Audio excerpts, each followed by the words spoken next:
pagsilay naman ng dalawa sa kanyang ginawa, may kung anong bagay yung hinugot sa kanilang katawan bago yun tuluyang sumugod sa kanya. Maya-maya pa, paglapit ng dalawa sa kinaroroonan niya, nasipat niya ang mga suot nitong kulay itim na rosaryo na nagsisimbolo sa dyablo. Gulat na gulat noon si Tadag sa kadahilan ng unang beses niyang masilayan ang ganoong bagay. Sa muling pagtitig niya sa nilalang, kitang-kita niya ang dahan-dahan nitong pagpapalit anyo habang patuloy na nag-aangil. Nagpapakawala din yun ng usal na siya namang mabilisan niyang napansin na unti-unting umiipekto sa kanyang katawan. Dahil dito, sinubukang lumayo ni Tadag upang muling pakiramdaman ang kanyang mga kalaban. Nang makalayo na siya, agad namang nagbigay ng senyales ang wakwak na kaharap niya sa iilan nitong mga kauri na patuloy na nakikipaglaban sa pangkat ni Teniente Gimo. Pagkaantala ng digmaan, narinig naman nilang magwika ang wakwak na yun ng, "Hindi pa dito nagtatapos ang lahat. Babalik at babalik kami para isakatuparan ang aming mga hangad." Matapos nitong makapagsalita, agad din naman yung tumalikod at mabilisang naglaho sa kadiliman. Sa pagbalik ng katahimikan sa lugar, wala naman silang nagawa kundi ang umuwi na. Habang naglalakad sila, doon nila napag-usapan ang lakas ng mga nilalang na kanilang nakalaban. Ayon kay Teniente Gimo, maaaring mataas na uri ng wakwak ang mga nilalang na yon dahil sa estilo ng pakikipaglaban ng mga ito. Hindi rin nila kayang maitanggi ang tatag ng katawan ng mga nilalang sa kahit na anong pinsalang tinamo ng mga ito. Sa pagpapatuloy ng kanilang pag-uusap, doon nila napagkasunduan na umiwas na muna sa kahit na anong uri ng digmaan. Dahil sa lawak na sakop ng mga wakwak, may posibilidad na hindi lang kalahi ng mga ito ang bibisita sa kanilang baryo. Ang labis na ikinakatakot noon ni Tadag ang maaaring pagbisita ng mga hindi inaasahang nilalang sa kanilang lugar. Bagaman hindi siya natatakot sa kanyang sariling kaligtasan, labis naman siyang nababahala para sa kapakanan ng kanyang mga kaibigan. Buong buhay niya, ayaw na ayaw niyang makakakita ng taong namamatay dahil lamang sa pagsunod sa kanya.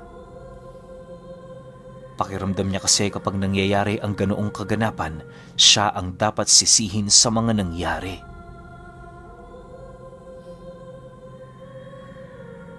Makalipas pa ang ilang minuto, nakarating na nga sila sa bahay niya. Pagpasok nila, agad naman niyang inabisuhan ng mga ito na walang ibang gagawin kundi ang magmasid sa mga susunod na araw. Hanggat wala silang makikitang tao na humihingi ng tulong, huwag nilang pakialaman ng madadapong nilalang sa baryo. Dagdag pa niya na, anuman ang makikita ng mga ito, kinakailangan niya yung malaman ora mismo. Matapos namang marinig ng dating pinuno nila Teniente Gimo ang kanyang sinabi, walang pag-aatubili naman itong sumagot sa kanya ng, "Ikaw ang bahala kung anong nais mong mangyari. Ang sa akin lang, iwasan mong pabago-bago ang iyong desisyon. Sa mga sinasabi mo sa amin ngayon, binabalak mong makipaglaban ng espiritual na kumbate sa kanila. Tama ba? Yun lamang ang naiisip kong paraan para mailayo mo ang mga antingerong ito sa panganib." "Tama ka, Manong. Yan nga ang iniisip ko. Hayaan nyo, magbibigay ako ng abiso sa inyo sa oras na hindi ko na kayang makipagtagisan sa pangkat nila. Huwag din kayong mag-alala, malakas ang gabay ko." Sagot naman ni Tadag sa matanda. Nang marinig naman ng matanda ang sinabi nito, napangisi lang naman yon habang nananatiling nakatitig sa kanya.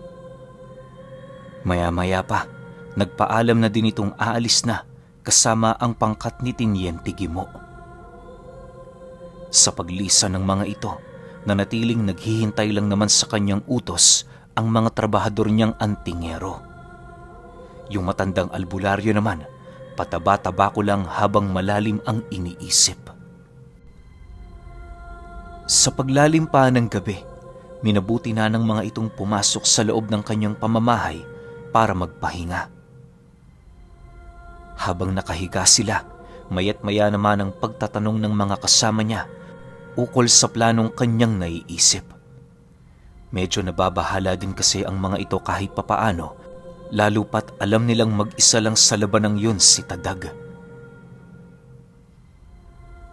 Kinabukasan, paggising ng kanilang pangkat, agad din namang nagpaalam ang matandang albularyo sa kanya. Bago nito nilisan ang kanyang pamamahay, mariin itong inilahad sa kanya na kung kailangan niya ng tulong, huwag siyang magdadalawang isip na lumapit. Matapos naman yung marinig ni Tadag, ngumiti lang naman siya habang tumatango. Makalipas pa ang ilang minuto, doon na nagsidatingan ang iilan sa kanyang mga trabahador na magtatanim ng palay sa palayan. Habang inaabisuhan niya yon sa gagawin ng mga ito, nabaling ang kanyang paningin sa isang matandang babae na kanina pang nagmamasid sa kanila. Nasa labas yon ang bakuran niya pero nakapagtatakang meron yung dinadalang mabigat na presensya. Labis naman ang kanyang pagtataka noong mga oras na yon, lalo pat nagbabantay sa kanyang lugar ang kaibigan niyang may kakayahan na magpawalang bisa ng anumang kakayahang napapanig sa kaliwa. Maya-maya pa, nang hindi na niya maatim ang mga nararamdaman niya, agad naman niyang tinawag ang isa sa mga trabahador niya para papasukin ang matanda. Subalit hindi pa man yun nakakausap ng inutusan niya, nasipat niya yung mabilisang naglakad papalayo. Dahil sa ginawa nito, doon napagtanto ni Tadag na maaaring kaanib ng mga wakwak ang nilalang na yon. Nasisiguro din niyang malayo ito sa uri ng mga aswang, gawa ng hindi yun amoy bangkay.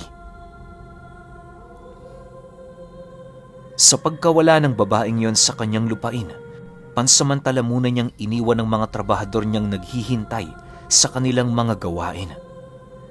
Halos inabot din ng 1 oras ang pagpupulong nila bago niya nabigyan ng gawain ang mga tauhan niyang naghihintay sa labas ng kanyang bahay. Makalipas pa ang ilang minuto, agad namang tumungo ang mga ito sa palayan para magtanim. Habang pinagmamasdan niya yung nagtatrabaho, panay naman ang kanyang pagmasid sa lugar na minsang kinatayuan ng matandang babae. Medyo nababahala kasi siya noong mga oras na yon na baka meron itong itinanim sa kanyang teritoryo. Dahil dito, nagpasya siyang maghanap roon ng bakas na maaaring tutukoy sa kung anong uri ng nilalang ang matanda. Sinamahan naman siya ng kanyang trabahador upang hindi na siya mahirapan sa paghahanap. Habang hinahalughog nila ang lugar, may mga nasipat siya roong iilang mga insekto na animoy hindi na gumagalaw. Paghawak niya rito, doon niya naramdaman ang presensya ng isang mambabarang. Alam ni Tadag na hindi pangkaraniwan ng mambabarang na yon, lalo pat ramdam niya ang lalim ng aral nito. Maya-maya pa, sa hindi inaasahang pagkakataon, bigla namang bumagsak sa lupa ang kanyang kasama na parabang nawalan yon ng kaluluwa. Sinubukan niya pa yung gisingin pero tila bang nahuli ito ng mambabarang na natunugan nila. Upang maalerto ang mga magsasakang nagtatrabaho, pasimple naman yung dinala ni Tadag sa loob ng kanyang tahanan. Kalmado siyang inakay ito nang sa gayoy hindi siya mapaghinalaan ng iilan niyang mga nakakasalubong. Sa pagpasok niya sa loob ng kanyang bahay, agad naman niya yung pinahiga habang maiging pinag-iisipan ng kanyang mga susunod na gagawin. Alam niyang ritual at pagtawag sa mambabarang ang makakabalik ng kaluluwa nito pero ang inaalala niya baka makontrol ng nilalang na yon ang katawan ng kaibigan niya. Magiging problema ito sa kanya lalo pat nagtatangan din yon ng iilang mga agimat at mutya. Sa halos kalahating minutong pag-iisip ni Tadag, nagpasya na siyang tawagin ang kaluluwa ng mambabarang at pasapiin yon sa katawan ng kanyang kaibigan. Kaya lang naman gano'n ang kanyang naging pasya, gawa ng di hamak na yun lamang ang pinakamadaling paraan para mabawi niya ang kaluluwa nito. Nag-aalala man, aminado itong si Tadag na wala siyang pagpipilian. Habang ginagawa niya ang ritual, sinigurado naman niyang nakakandado ang bawat pinto ng kanyang pamamahay. Ginawa niya ito upang masigurong walang mangiistorbo sa kanya habang nasa kasagsagan siya ng ritual. Alam kasi ni Tadag na labas-masok ang kanyang tauhan sa loob ng kanyang pamamahay, lalo pa tuwing sumasapit ang oras ng tanghalian. Ang una niyang ginawa, pinaikutan ng 3 kandila ang katawan ng kanyang kaibigan habang nagbabanggit ng 5 buhay na kataga. Sinabuyan niya din ng asin ang katawan nito habang iniihip-ihipan yon ng mga pamako. Matapos yan, doon na niya inumpisahan ang pagbabasa ng mga usal na napapaloob sa kanyang libreta. 7 beses niya yung sinambit hanggang sa napansin na niya ang kakaibang pag-uugali ng katawan ng kaibigan niya. Bagaman wala yung malay, nakapagtatakang dahan-dahan na yung gumagalaw. Sa pagmulat ng mga mata nito, kitang-kita naman ni Tadag ang pag-aangil ng nilalang na yon habang pilit na kumakawala sa mga pamakong inilapat niya. Maya-maya pa, nang mapagtanto niyang nasa loob na ng katawan nito ang matanda, dahan-dahan naman niyang inilapat sa balikat nito ang kanyang singsing habang nagsasabi ng, "Ano ang kailangan mo? Bakit ka nag-iwan ng patibong sa lugar ko? Alam mo ba, walang kapatawaran tong ginawa mo." Nang marinig naman ng kaluluwa ang kanyang sinabi, humagikgik lang naman yon habang pasipat-sipat sa paligid ng kanyang tahanan. Sa muling pagbaling nito ng mga mata sa kinaroroonan niya, naglalaway naman yung sumagot ng, "Huwag mo kong alalahanin. Hindi ako mangangahas kung alam kong wala akong binatbat. Magdahan-dahan ka sa pananalita mo, albularyo. Nakakalimutan mo yata, hawak ko ang buhay ng kaibigan mo. Anumang oras, kayang-kaya ko siyang paslangin kung yon ay aking nanaisin." Dahil sa sinabi nito, ninais naman ni Tadag na huwag magpasindak. Nasisiguro niya kasing kapag nasilayan ng nilalang na pinanghihinaan siya, mas lalo pa yung magkakaroon ng pagkakataon para sindakin siya. Sa pagpapatuloy ng ganoong kaganapan, pilit niyang pinipigilan ng mambabarang sa pamamagitan ng rosaryong kanyang inilagay sa leeg ng kanyang kaibigan. Ginawa niya ito upang masigurong hindi yun makakawala sa kanyang mga pamako. Maya-maya pa, bigla naman yung tumitig sa kanya ng napakasama habang nagwiwika ng, "Paalisin mo ako dito! Kung talagang matapang ka, lumaban ka! Huwag kang magtago sa mga buhay na kataga!" Nang marinig naman yon ni Tadag, minabuti niya pa ring ipagpatuloy ang kanyang ginagawa. Hindi na niya muna pinansin ang wisyo ng matanda, lalo pat mas mahalaga para sa kanya na mabawi ang kaluluwa ng kaibigan niya. Habang abala siya sa kanyang ginagawa, panay naman ang pagmumura ng nilalang na yon na parabang ang nag-iisang hangarin nito ay guluhin ang kanyang konsentrasyon. Subalit, kahit anuman ang gawin ng nilalang na yun sa kanya, nananatili siyang bingi at bulag sa mga bagay na kanyang nakikita. Maya-maya pa, nang maihanda na niya ang kinakailangang sangkap para sa pagpaparusa ng kaluluwa, doon na niya inumpisahang mag-usal. Habang nagbibigkas ng mga buhay na kataga itong si Tadag, dahan-dahan naman niyang pinaikutan ang lalaki habang patuloy yung hinahawakan sa noo. Pag-ihip niya ng mga usal sa bumbungan nito, bigla namang lumiyad ang nilalang habang patuloy yung sumisigaw. Dahil dito, nasisiguro na ni Tadag na napukaw na niya ang kamalayan ng mga taong nakapaligid sa bahay niya. Sa pagrinig niya ng mga katok sa pinto, agad naman niyang inabisuhan ng kanyang mga kasama na pumasok. Hindi na din siya nag-alangan pang ilahad ang tungkol sa mga nangyayari para naman kahit papaano alam ng mga ito ang maaari nilang maitulong sa sitwasyon. Makalipas pa ang ilang minuto, kanya-kanya namang gumawa ng paraan ng kanyang mga kasama para makatulong. Ang mga trabahador naman niyang walang kamalayan pagdating sa lihim na karunungan, inabisuhan niyang lumabas at huwag nang makialam. Maya-maya pa, nang sila na lamang ang natira, doon na nila pinagtulungan ng wisyo ng mambabarang. Noong una pumapalag pa ito, pero hindi naglaon, nagawa na rin nila yung mapasuko. Habang kinakausap nila ang matanda, panay lang naman ang pagsigaw nito na para bang nagpapaawa.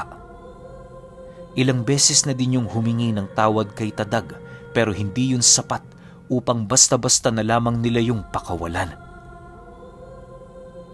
Nang dumating na sa puntong hindi na niya maatim ang mga kaganapan, kumuha siya ng sinulid na kulay pula at itinali yun sa hintuturo niya. Matapos niya yung gawin, seryoso naman siyang tumitig sa nilalang habang nagwiwika dito ng, "Mamili ka. Bibitawan mo ang kaluluwa niya o ididikit ko sa katawan ng engkantong kaluluwa mo."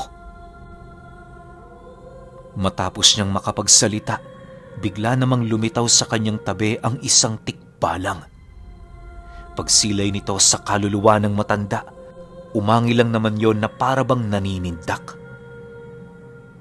Dahil sa ginawa ng tikbalang, agad din namang napasang-ayon ang mangbabarang. Habang nagpapagpag yun sa katawan ng kaibigan ni Tadag, patuloy lang naman yung umiiyak habang nakatitig sa kanya. Maya-maya pa, nang maramdaman na nila ang pagbalik ng kaluluwa ng kaibigan niya, bigla namang naglaho sa kanilang harapan ang presensya ng matanda. Gulat na gulat noon sila Tadag sa kadahilan ng papaano pa nakatakas ang nilalang na yon, gayong nasaraduhan nila ang lahat ng butas na maaari nitong paglagusan. Bagaman nakatakas sa kanilang mga kamay ang nilalang, hindi na nila yun inisip, gawa ng ang mahalaga na ibalik nila ng ligtas ang kaluluwa ng isa sa mga kaibigan nila. Sa pagbalik ng katahimikan sa paligid, minabuti ni Tadag na alalayan na muna ito para naman kahit papaano makabawi yon sa pinsalang kanyang natamo. Hindi na din muna nila pinag-usapan ng tungkol sa mga nangyari nang sa gayoy maiwasan ang pagkalat ng anumang haka-haka. Kinahapunan, nang pangkat na lamang ni Tadag ang natira sa bahay niya, inabisuhan niya ang mga itong samahan siya patungo sa baryo. Malakas kasi ang kutob niyang doon nagtatago ang mambabarang, lalo pat aminado siyang bago lang yun sa kanilang lugar. Nasisiguro naman ni Tadag na hindi mahirap hanapin ang nilalang na yon, lalo pat minsan na niyang nalasap ang kakaiba nitong presensya. Sa pagbagtas nila ng daan, wala siyang ibang kinausap sa mga lugar na kanilang dinaraanan. Pagdating nila sa bahay ng matandang kilala ni Teniente Gimo, dahan-dahan naman silang pumasok sa bahay nito habang nagwiwika si Tadag ng, "Magandang hapon. Manong, nandito ho ba kayo?" Makalipas lamang ang ilang minuto, lumabas ang matanda sa loob ng bahay nito habang nananabako. Pagtitigan nilang dalawa, sumagot naman sa kanya ang matanda ng, "Malayo-layo pa dito ang pupuntahan nyo. Hinahanap nyo ang bahay ng mambabarang, hindi ba? Nasa likod siya ng burol na yan." Kasabay ng pagsagot ng matandang yon ay ang dahan-dahan naman itong pagturo sa isang burol na pinaliligiran ng kakahuyan. Pagsilay nila Tadag sa lugar, agad naman silang nagpasalamat sa matanda. Matapos yan, minabuti na din nilang umalis upang magawa pa nilang maabutan ang nilalang. Sa pagpapatuloy ng kanilang paglalakad, dahan-dahan na din nilang inihanda ang kanilang mga sarili. Yung mga kasama ni Tadag, nagpapayong at nagpupondo na ng mga usal bilang paghahanda sa nalalapit nilang sagupaan ng mambabarang. Dahil sa ilang kilometro din ang layo ng burol, kung kaya't lumubog na lamang ang araw, hindi pa nila yun nararating. Habang papalapit sila sa tinutukoy na lugar ng matanda, unti-unti naman nilang nararamdaman ang kakaibang presensyang umiihip sa hangin. Maya-maya pa, sa hindi inaasahang pagkakataon, nakasilay sila ng napakakapal na usok na bigla na lamang lumaganap sa paligid. Paglanghap nila ng usok na yon, laking gulat na lamang nila nang makalanghap sila ng kakaibang amoy na sumasama sa usok. Pilit pa nila yung hindi pinapansin pero tila bang hindi nila kayang talikuran ang tentasyong dahan-dahang bumabalot sa kanilang mga katawan.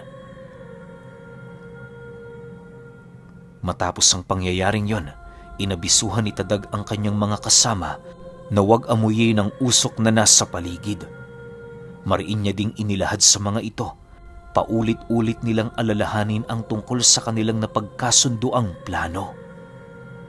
Nang marinig naman yon ng kanyang mga kasama, ginawa nito ang lahat ng kanilang makakaya para labanan ang tentasyong ipinapakalat ng mambabarang. Sa pagsilay nila sa isang kubong may siga sa loob, bumungad sa kanila ang isang matandang babae na animoy merong niluluto sa pinakagitnang parte ng tahanan nito. Hindi pa man sila nakakalapit sa bahay ng nilalang, bigla naman nila yung nasipat na nakatitig sa kanila. Maniwala kayo o hindi, habang pinagmamasdan nila ang matanda, kitang-kita ni Tadag kung papaano lumaki ng husto ang bunganga nito. Nag-umpisa na ding mangitim ang mga mata ng nilalang na parabang dahan-dahan na yung nalulusaw. Ang labis pa nilang ikinakabahala noong mga oras na yon ay ang unti-unting paghaba ng balikat nito, hudyat na hindi yun isang ordinaryong nilalang. Sa isang iglap, bumungad sa kanila ang isang butot balat na matanda na halos doble ang laki kumpara sa kanila. Bago yun tuluyang lumabas ng kubo, nasipat pa nila itong uminom sa kawa ng kung anong likido. Matapos itong gawin ng nilalang, bigla itong lumundag sa bintana na siyang naging sanhi upang magkaharap sila. Habang pinagmamasda ni Tadag ang nilalang na yon, halos hindi naman niya mawari kung saang lahi ito nabibilang. Sinubukan niya din yung kausapin pero tila bang wala nang kakayahang magsalita ang matandang yon habang nananatili ito sa ganoong anyo. Dahil dito, wala nang nagawa sila Tadag kundi pagtulungan ito. Pagbigay niya ng utos sa mga kasamahan niyang antingero, dali-dali naman yung sumugod upang palibutan ng nilalang.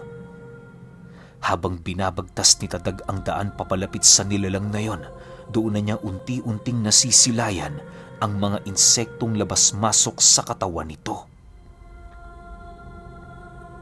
Nang masipat na niya ng kabuuan ng anyo ng mambabarang, doon niya napagtanto na insekto ang bumubuhay sa katawan nito. Bagaman imposibleng mangyari ang ganoong kaganapan, wala na siyang iba pang maisip na paraan. Ang tanging pinanghahawakan niya para paniwalaan ng ganoong haka-haka ay ang lalim ng karunungan ng matanda. Makalipas pa ang ilang minuto, doon na nga nag-umpisa ang pagsugod ng mga kasama niyang antingero. Upang mapag-aralan niya ang galaw ng nilalang, minabuti niyang pagmasdan muna ito ng ilang segundo.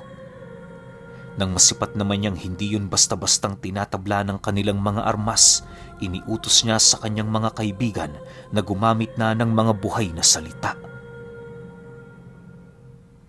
Sa pagpapatuloy ng kanyang pagmamasid, nagpasya itong si Tadag na hulihin ng buhay ang matanda. Napag-isip-isip niya kasi, malaki ang gagampanan nitong tungkulin sa pananaliksik niyang ginagawa. May kutob din siyang may kaugnayan yun sa kuba kung kaya't minabuti niyang buhayin yon hanggat hindi niya pa napapaslang ang magnanakaw ng bertud ng agaras.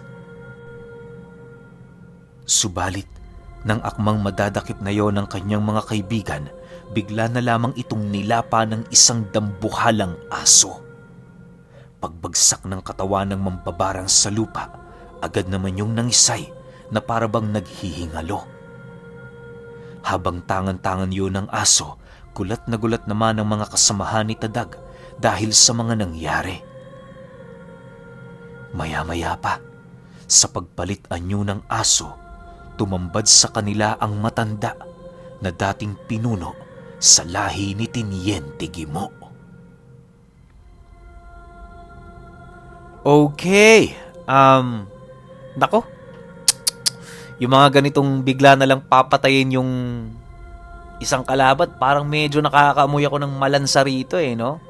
Di kaya may kinalaman tong dating pinuno nila Tiniente Gimo sa lahat.